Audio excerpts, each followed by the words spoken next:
So this is about King Aswapati's experience in the realms of life as he tries to find out, what is this life? What is it about?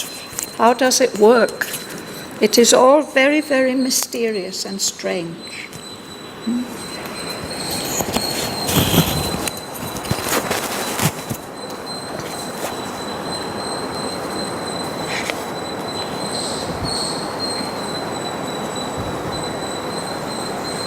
So I'll read on from there.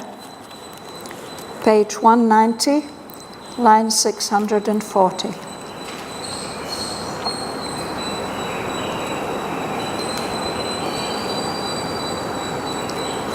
A comrade of silence on her austere heights, accepted by her mighty loneliness. He stood with her on meditating peaks, where life and being are a sacrament offered to the reality beyond, and saw her loose into infinity, her hooded eagles of significance, messengers of thought to the unknowable. Identified in soul vision and soul sense, entering into her depths as into a house, all he became that she was or longed to be. He thought with her thoughts and journeyed with her steps, lived with her breath and scanned all with her eyes, that so he might learn the secret of her soul.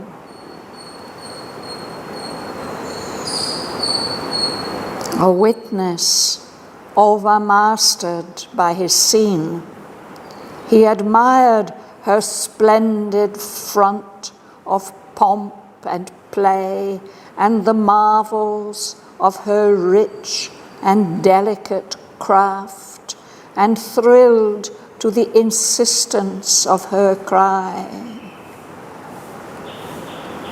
Impassioned, he bore the sorceries of her might, felt laid on him her abrupt, mysterious will, her hands that need fate in their violent grasp, her touch that moves, her powers that seize and drive. But this too he saw, her soul that wept within, her seekings vain that clutch at fleeing truth, her hopes whose somber gaze mates with despair, the passion that possessed her longing limbs, the trouble and rapture of her yearning breasts, her mind that toils unsatisfied with its fruits, her heart that captures not the one beloved. Always he met a veiled and seeking force, an exiled goddess building mimic heavens, a sphinx whose eyes look up to a hidden sun.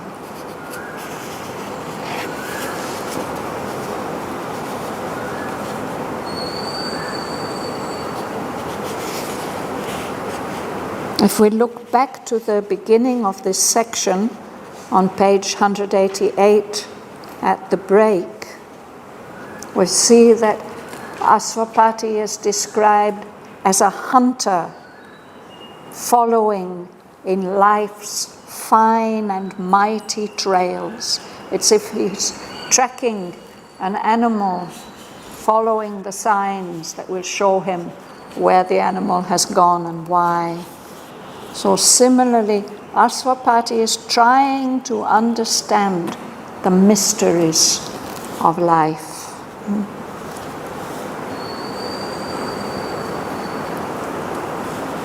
So he's found many fascinating and mysterious things, but still she's like a sphinx. She's presenting questions that can't be answered.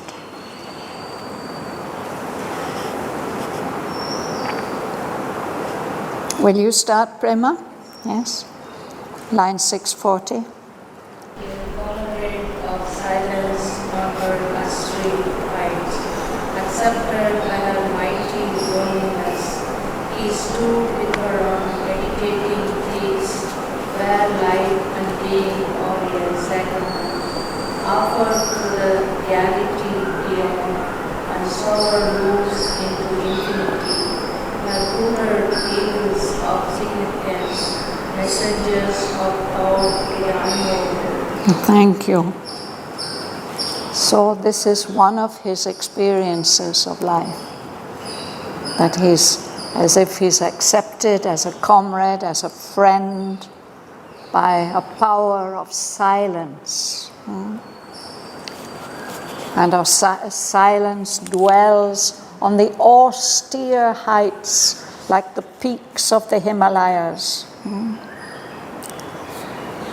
There he is accepted by the mighty loneliness of life in her silent mood. He stands with life on those meditating peaks where life and being, existence, are a sacrament, a sacred ceremony, and that sacred offering to a reality which is beyond the highest that can be reached, no? Above those highest heights. And there, as if on the tops of the highest mountains, he sees her loose into infinity her hooded eagles of significance. There are countries, I think in the country of Kazakhstan, it is a national sport to, for the young men, they catch baby eagles. They take them from the mother in the nest and they train them. They train them and they go hunting with these eagles. So when they are keeping them, they carry them on their arm. There's a special harness here, and the eagles are hooded. They have something over their eyes, a kind of little leather hat, so that they can't see. Only when they want them to hunt some prey, then they take off the hood and they send out the eagle, and it will go and catch a rabbit or something like that and bring it back to the master. So when people are hunting with eagles, using eagles for hunting, they loose them, they let them go. They fly away and then they will come back or so. So it's an image like that, and of course an eagle is a big powerful bird to control. And it can fly very high. It's supposed to have an incredible power of vision.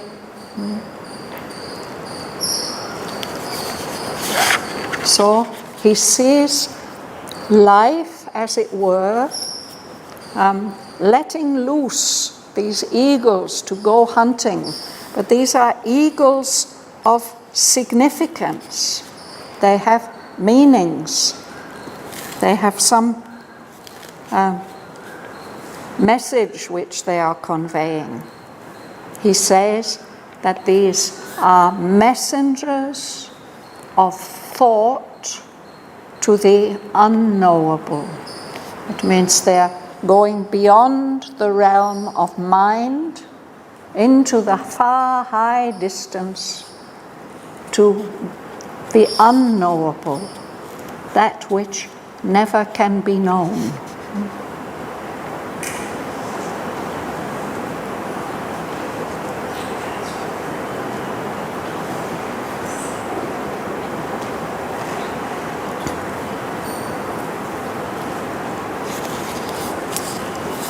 Kamla. Identified in soul, vision, and soul sense, entering into her gift as into your house. All he became that he was, or longed to be. He thought with her thoughts and journeyed with her steps.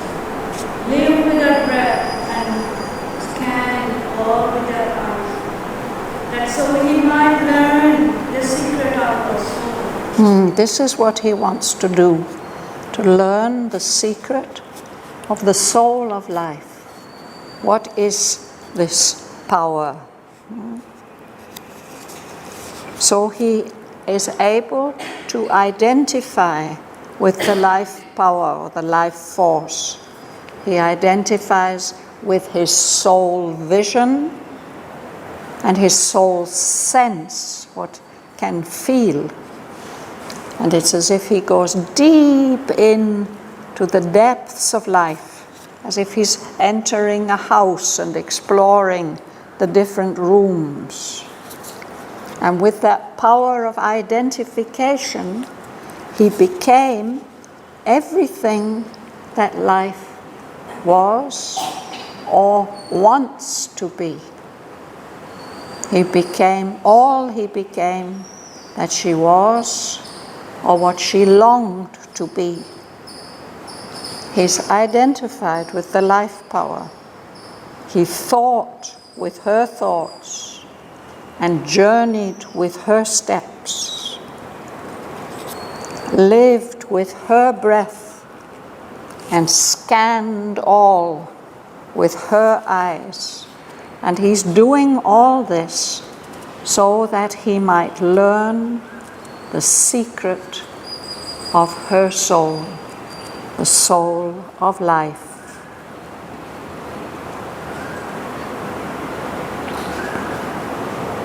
Joel. A witness overmastered by his sin, he admired her splendid front of pomp and play, and the marvels of her rich and delicate craft, and thrilled to the insistence of her pride. Impassioned, he bore the sorceries of her might, felt laid on him her abrupt, mysterious will, her hands that net fate in their violent grasp, her touch that moves, her powers that seize and drive. Yes. So he was identified, we read about that, but he's also there as a witness, observing, seeing. But what he's seeing is so rich and so amazing, he's overmastered, he's overcome by what he sees. He's full of admiration for her splendid front, her appearance of pomp, all the richness of her play, her actions, her possibilities. He's admiring all the wonderful things, the marvels of her rich and delicate craft. all the wonderful things that she makes. And he thrills to the insistence of her cry. Whatever it is she's calling for, it thrills him. He feels an intense passion. He's impassioned, and he has to bear the intensity of the sorceries of her might. Her power is magical. It can do enchantments, things that seem impossible. He feels that the will of life imposes something on him. Her abrupt, mysterious will, he feels that laid on him, making him act, making him do things. And he feels the touch of her hands that need fate in their violent grasp. This word need, beginning with a K, need, it's what bakers do with their bread. We mix together the dough, and we have to mix it and mix it and mix it and mix it quite violently. And then we let it rise up, and then again we have to pummel it and push it. And so in one of Mother's talks about Matrimandia, she says that's what she's doing with us people in Auroville. She says, I keep kneading. Let's see what happens. Working on it like bread. And the baker has to keep working quite violently in order to get everything mixed up properly. Otherwise the bread won't be good. Rupa also Mother said the same thing.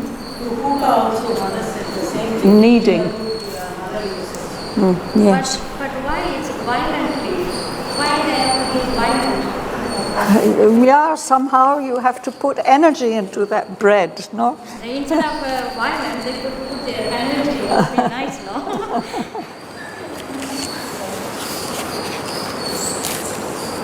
Yes, one of the characteristics of bread making, you can't just stir it like this. You have to put a lot of force in.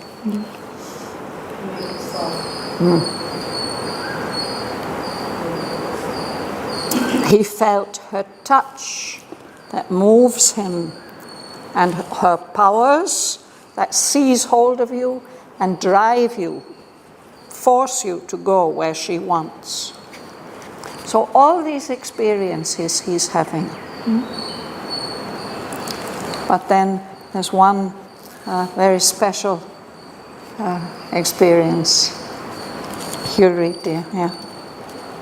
But this feeling is her soul that lived within, a seeking way that love and feeling true, that most close, some Somber.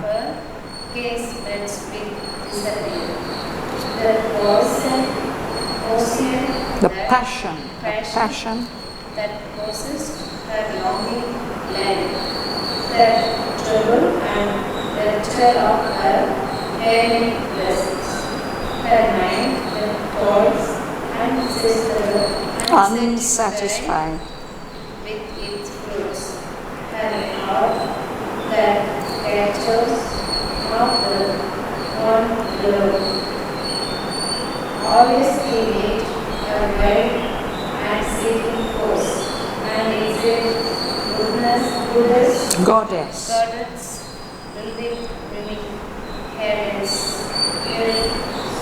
A sphinx. whose eyes look up to the hidden side. Yes. So he sees too. She has all these powers. She can do so much. But he sees that she's not satisfied, that she's suffering within. Her soul is weeping within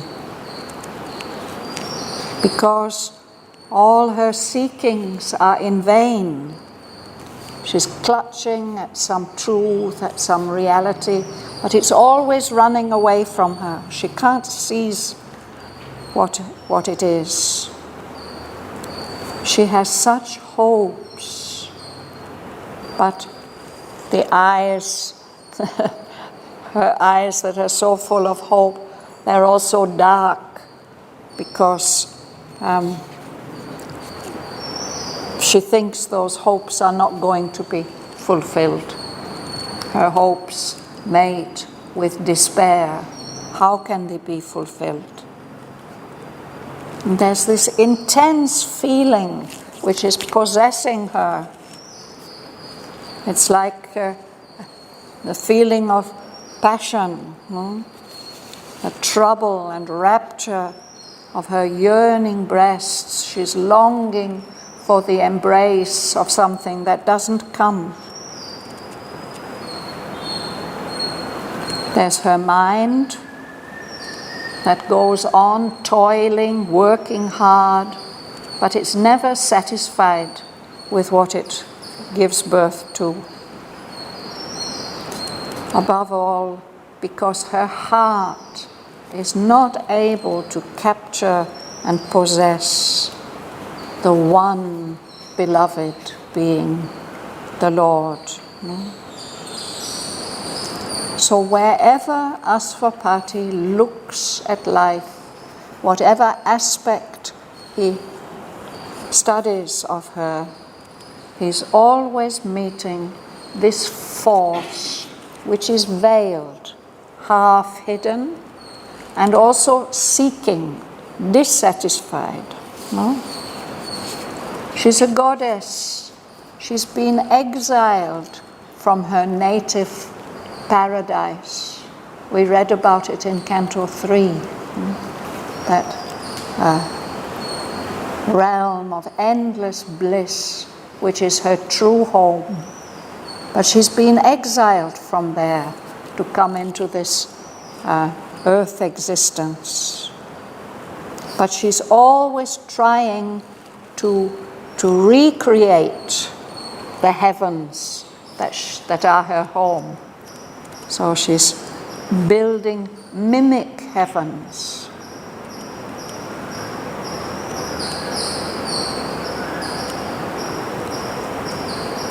Exiles do this. They try to recreate the beautiful homes that they came from and that they are missing. So he says, Asvapati sees her as a sphinx whose eyes are looking up to a hidden sun, a sun which she can't see.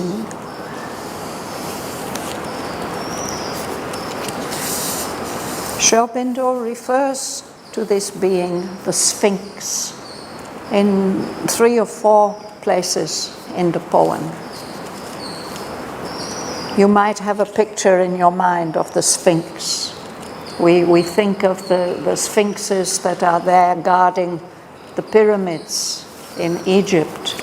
They are like crouching lions, but they have the heads of human beings. That's one form of the Sphinx. But there's the significance of the Sphinx is revealed in an ancient tale from Greece, not from Egypt, from Greece. That Sphinx is a being. She has the body of a lion, she has the wings of a great bird, and the claws of an eagle, the strong, destructive claws of an eagle. Often a woman's body, the upper part. We think of her as she, the Sphinx, a female figure.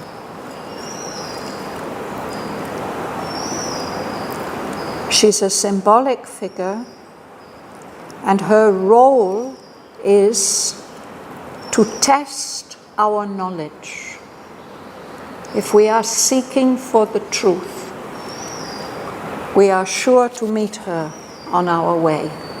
At some point, she will stop us and ask her question. And you have to be able to answer her question. Otherwise, you won't be able to go further. She asks you a question. And it's an existential question. It's a question that you really have to answer if you want to survive and continue on your way.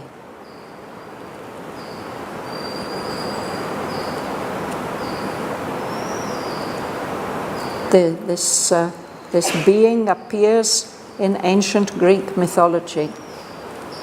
And there two versions are given of her question.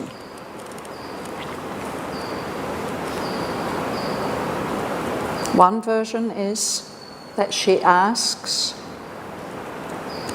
what is that being who walks on 4 legs in the morning, on 2 legs in the noonday, and on 3 legs in the evening? Any of you know the answer? It's a human being. No? When we are small, we crawl on 4 legs. When we stand up, we can walk on 2 legs. And in the evening, in our old age, we may need a stick, a 3rd leg to help us. So what does it mean? It means that the answer to the question of the Sphinx is a human being. Maybe it's even myself.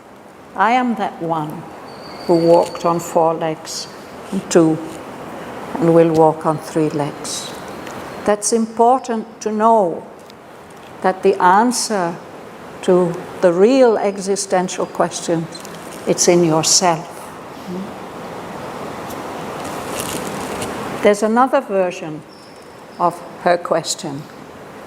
She says, who are those 2 sisters, each of whom gives birth to the other?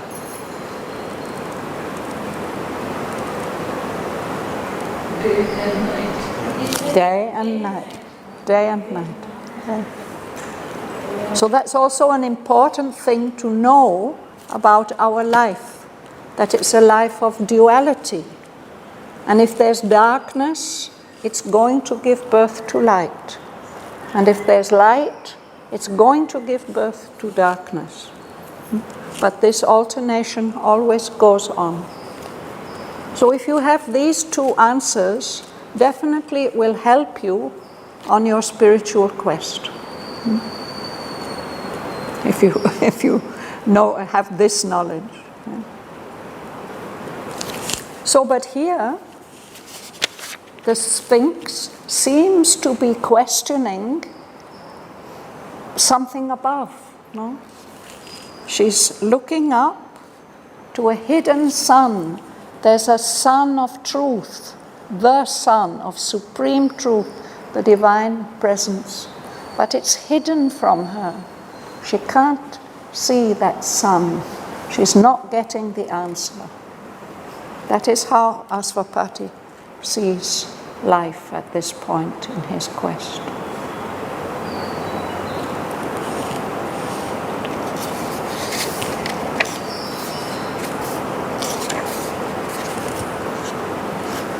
The next section is quite long, but we can start it. Ganga Lakshmi. Ever he felt me the spirit in our form. Its passive presence was a nature's strength. His soul is wrapped in abundant things. Even upon earth, the spirit is light. When the sun outside, nowhere there is trace. A trace, it's trace.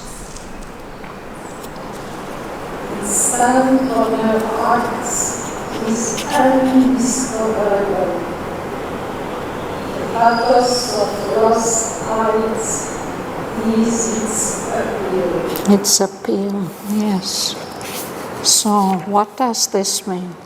Asvapati is always feeling in his quest that in the forms of life, or behind the forms of life, there's a spirit. And that spirit is passive. It's not actually doing anything. It's just there, upholding perhaps. That is the strength of the nature of life. And he realizes that only this spirit is real in all the apparent things, all the appearances that life shows to us. And that's not only true in the kingdom of life, in the realm of life, it's true upon earth too. Even upon earth, the spirit is the key to everything, to the mystery. But the solid outlines of the life that we experience, we can't see the presence of that spirit. There's no trace of that spirit in everything that we see. That spirit leaves its stamp, its mark on life and the happenings of life, but to us it's undiscoverable. We can't find it.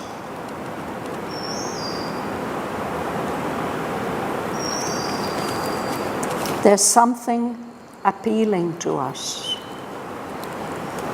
The appeal of life. What is it due to? He says it's due to a pathos, a sadness, a regret of lost heights. Those lost heights that life has left in order to come here.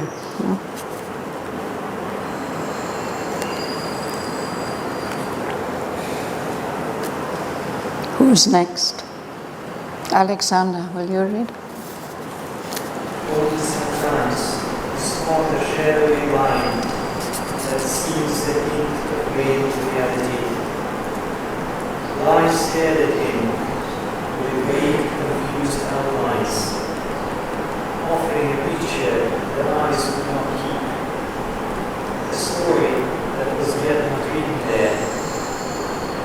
As in a fragmentary, half-lost design, lies repeats that from the personal mind. Life's visage hides life's real self and sight.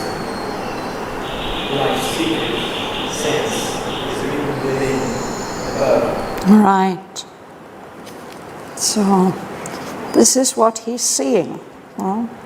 Only sometimes he catches a little hint, a shadowy line that seems like a hint of something that's real, but it's veiled, it can't be seen, it can't be grasped. And when he looks at life, it's as if she's staring back at him with vague, confused outlines, offering a picture the eyes couldn't keep. You might think that you see something, but then it changes. A story that was yet not written there. There is a story, but that story hasn't been written and shared with us. So, there's a design. Perhaps it's been painted on a wall, but half of it has been lost. What you can see there on the wall is only fragmentary, only part of it. So it's like that. He's looking at something, there's a design, but so much of it is missing. So life is like that. What it means, its significance, it's always running away from us when we try to see and catch. What does it mean? Life's visage, the face, the visible face of life, hides life's real self from sight. It's as if life is wearing a mask, that what we can see doesn't give us the real picture. Life's secret sense, its secret meaning, is written within, in the depths, and above, in the heights.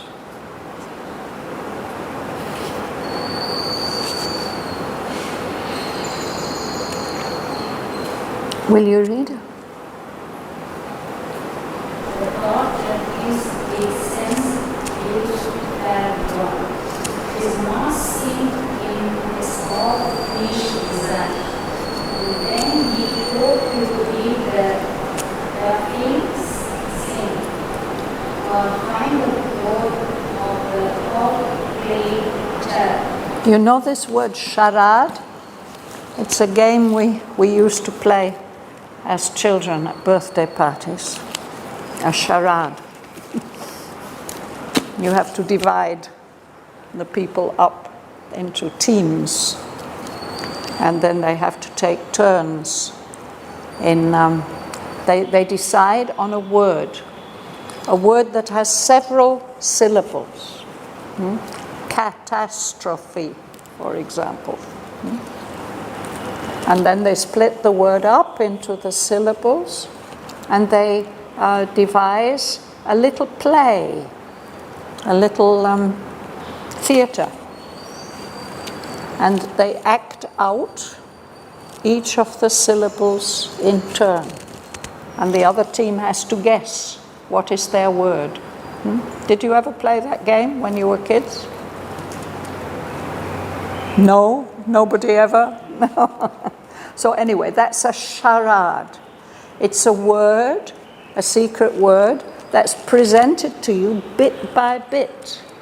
And you have to be very clever to make out, first of all, each of the bits, and then what word they make when you put them together. You have it, yes? Yes? What does it mean? You have to mime it, yes. Okay, yes. It is not split into syllables. For one word we have to... No, first of all you do each of the syllables separately, and then you do the whole word together. We will do like that. So that's a charade. So if that charade is only half played, naturally it's very difficult to find the word. How can you find the word of the half-played charade? You haven't got all the clues.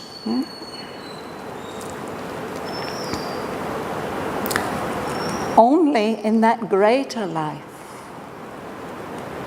there's a cryptic, mysterious thought is found that gives a hint of some interpreting word, some word that's got a power of explanation that makes the earth myth a tale intelligible, which seems to give a meaning to this myth, to this story of life on earth.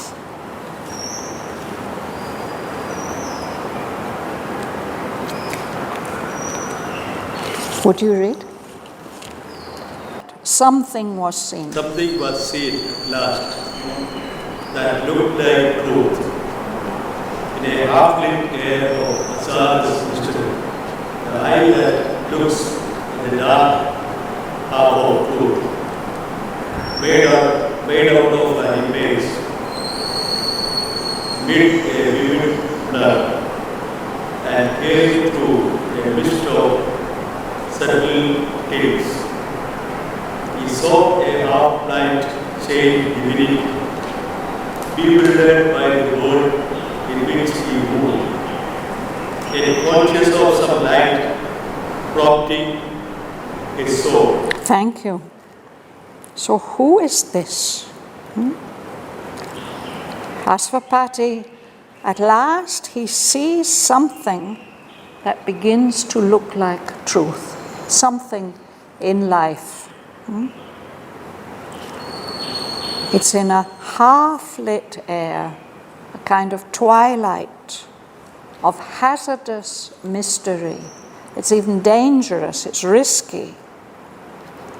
The eye that looks at the dark half of truth.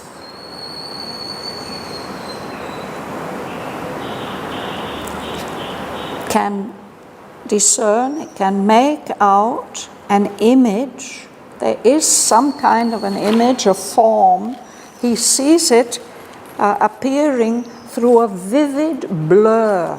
A blur is like a cloud. You can't see clear outlines. But there's some bright coloring to that blur.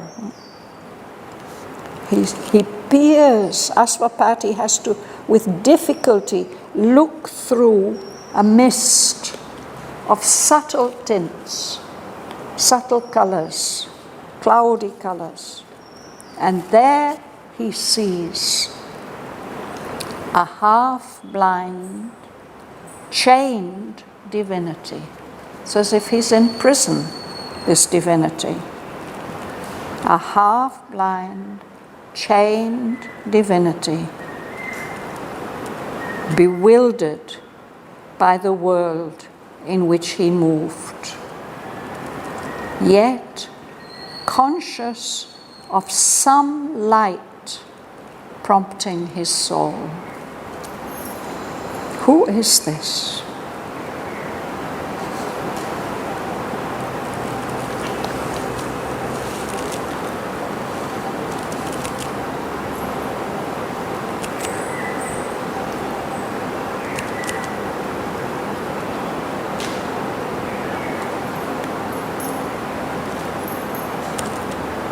Well, here Sri Aurobindo's not telling us exactly who this half-blind, chained divinity is.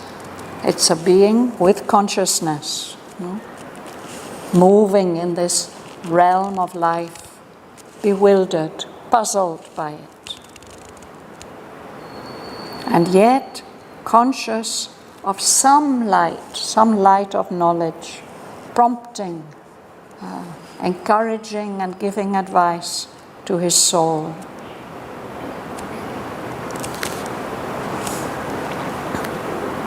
Will you read?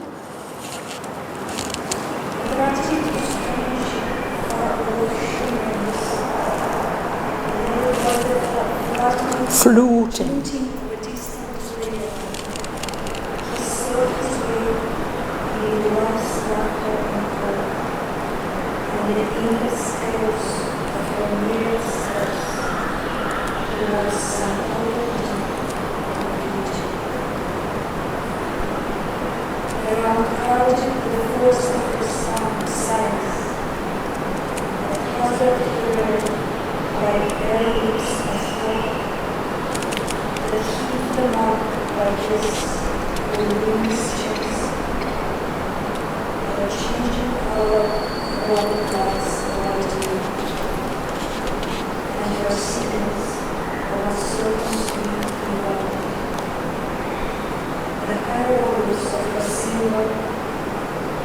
Pageantries.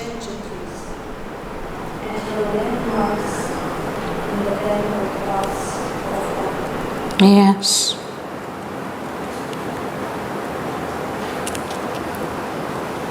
So I don't know who is this half-blind, chained divinity. Perhaps it's the Purusha in this world.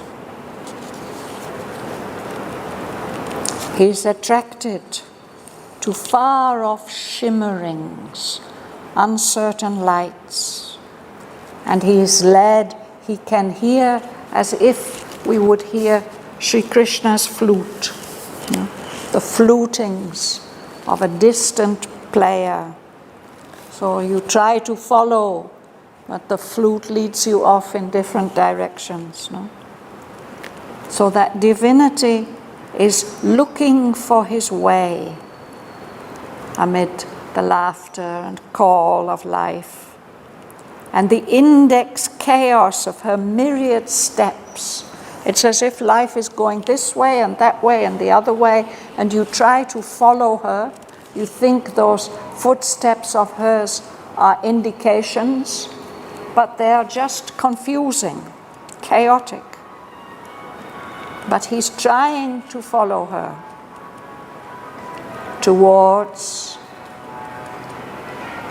some total deep infinitude, some vastness that is in a way complete.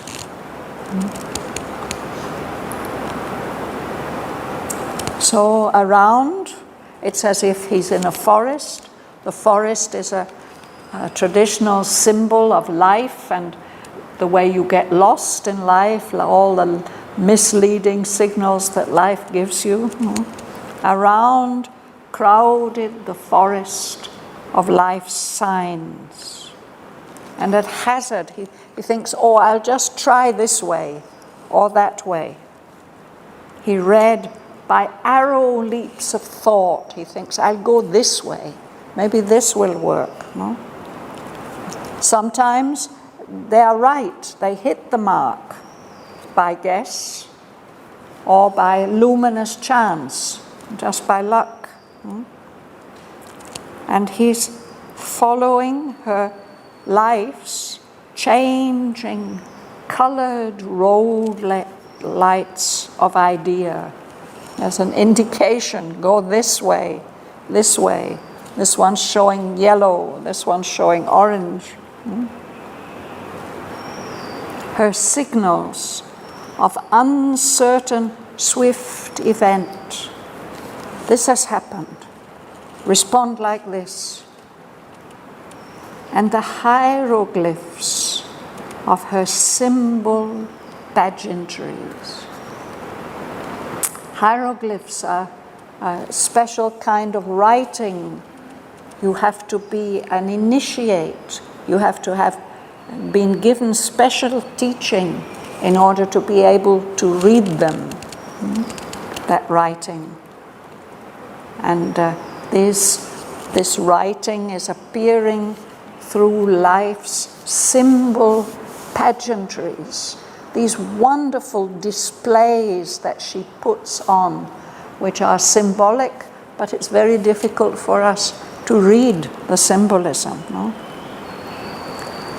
And she does leave some landmarks, some indications in the tangled paths of time, as if you're moving through a forest and here and there there's a signpost, perhaps. Very much like a human being. This is a kind of description of our life, the confusing way life treats us. Yes. And if, like King Aswapati, we're trying to get to the soul of it, it can be very bewildering. Seems can't do it. No, we can't trace it out.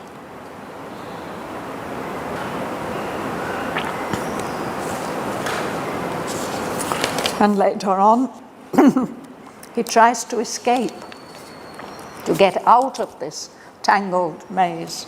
He can't do it. So, anyway, we'll stop there for today.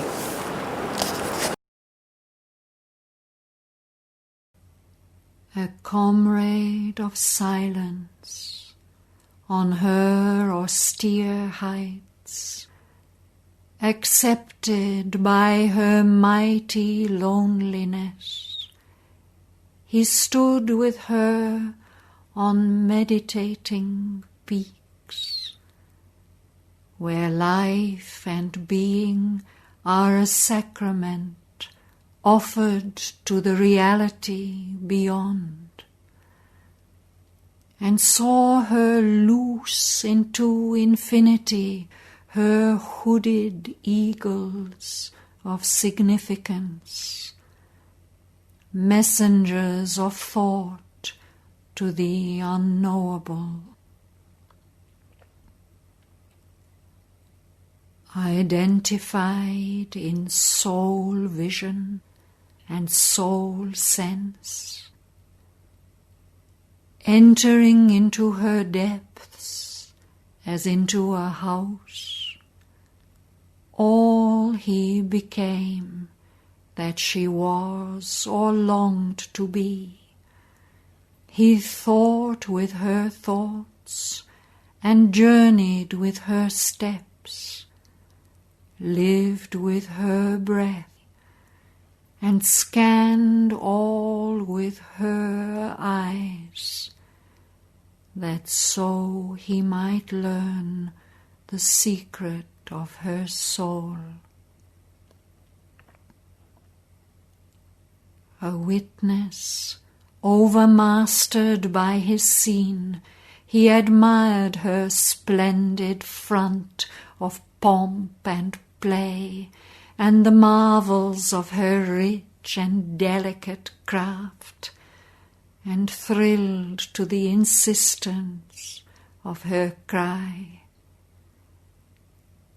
Impassioned he bore the sorceries of her might, felt laid on him her abrupt, mysterious will, her hands that need fate in their violent grasp, her touch that moves, her powers that seize and drive. But this too he saw, her soul that wept within, her seekings vain that clutch at fleeing truth, her hopes whose sombre gaze mates with despair,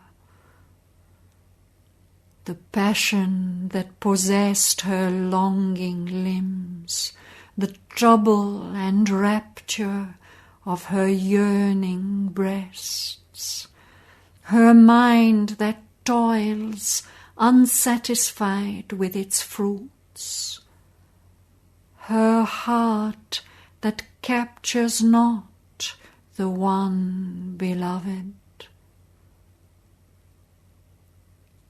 Always he met a veiled and seeking force,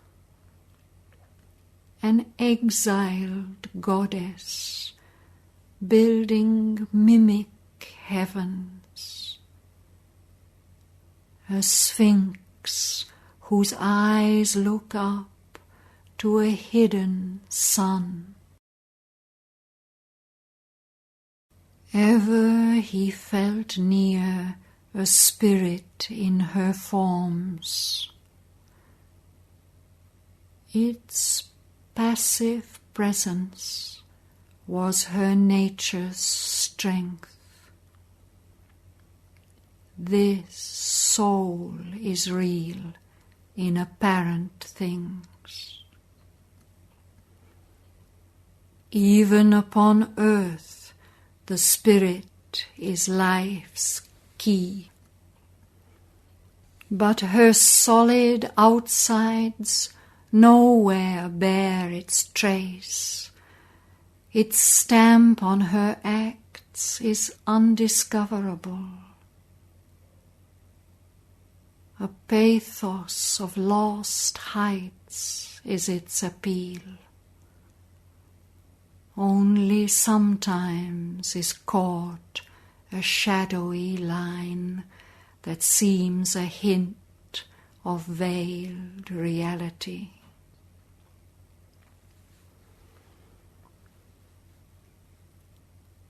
Life stared at him with vague, confused outlines. offering a picture the eyes could not keep, a story that was yet not written there. As in a fragmentary, half-lost design, life's meanings fled from the pursuing eye. Life's visage hides life's real self from sight. Life's secret sense is written within, above.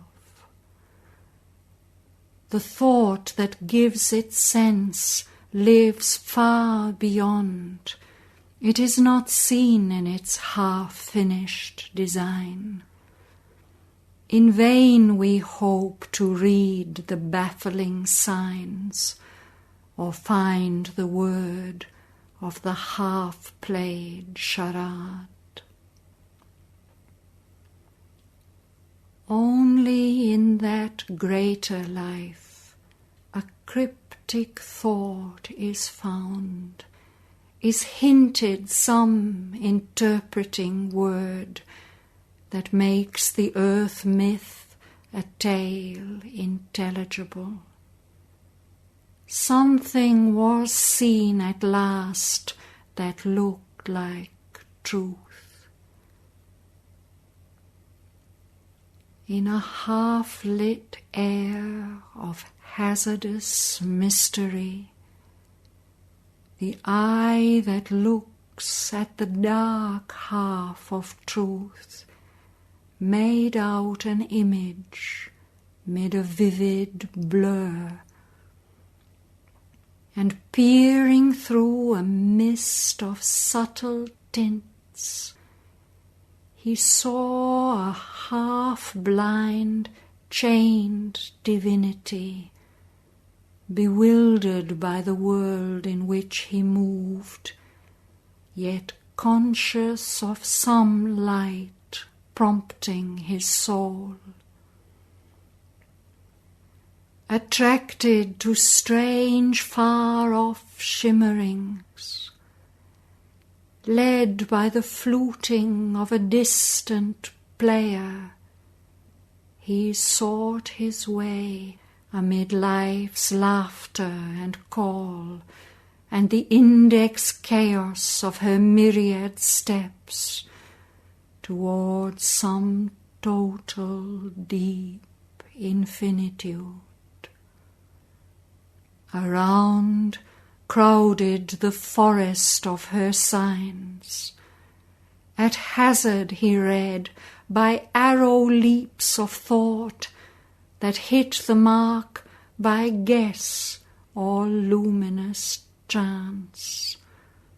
Her changing coloured road lights of idea, and her signals of uncertain swift event, the hieroglyphs of her symbol pageantries, and her landmarks in the tangled paths of time.